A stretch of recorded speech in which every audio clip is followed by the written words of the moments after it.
ইসরায়েলের গোপন পরিকল্পনা প্রকাশ্যে এনেছেন দেশটির সাবেক উপপ্রতিরক্ষা মন্ত্রী ও লেবার পার্টির কেন্দ্রীয় কমিটির সদস্য মেয়ের মাসরি।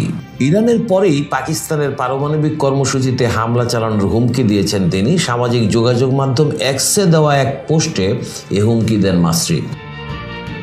আরবি উর্দু ভাষায় মাসরি লেখেন, ইরানের অভিযান শেষ হওয়ার পর আমরা পাকিস্তানের পারমাণবিক কর্মসূচি ভেঙে দেওয়ার চেষ্টা করতে পারি। পাকিস্তান ইরান থেকে খুব দূরে নয়, এটুকু বুঝলেই যথেষ্ট। মাসরি বর্তমানে কোনো সরকারি পদে নেই, তবে তিনি লেবার পার্টির শীর্ষ নেতৃত্বের অংশ হওয়ায় ইসরায়েলি রাজনৈতিক ও কৌশলগত মহলে তার প্রভাব রয়েছে।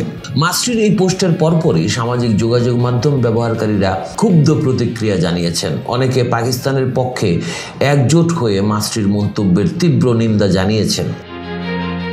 পাকিস্তান স্ট্র্যাটেজিক ফোরাম তাদের এক্স অ্যাকাউন্ট থেকে ব্যঙ্গ করে লিখেছে, এরকম কোনো পরিকল্পনার আগে ক্যাপ্টেন লুটজের সঙ্গে পরামর্শ করে নিও, উনি অবশ্যই স্ট্র্যাটেজি ঠিক করতে সাহায্য করবেন। এক্সে আরেকজন ব্যবহারকারী ওসমান ঘানি লিখেছেন, হা হা হা, যখন আমাদের পারমাণবিক অস্ত্র ছিল না তখনও তোমরা মিশন ফ্যান্টম ফ্লাইট চালাতে সাহস করনি, আর এখন আছে, তাই স্বপ্নই দেখে যাও।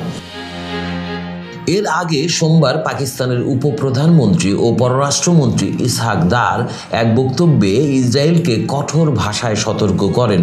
তিনি বলেন, ইসরায়েলের উদ্দেশ্যে আমাদের বার্তা স্পষ্ট, পাকিস্তানের দিকে চোখ তুলে তাকাবেন না। পাকিস্তান বর্তমানে সর্বোচ্চ সতর্ক অবস্থানে রয়েছে এবং যে কোনো ধরনের আগ্রাসনের জবাব দিতে প্রস্তুত। ইসহাক দার ভারতের সঙ্গে পূর্ববর্তী উত্তেজনার কথাও স্মরণ করিয়ে দিয়ে বলেন, যেভাবে তখন জাতি এক হয়েছিল, এবারও দেশের সার্বভৌমত্ব রক্ষায় সবাই ঐক্যবদ্ধ থাকবে। দেলোয়ার হোসেন, খবর সংযোগ।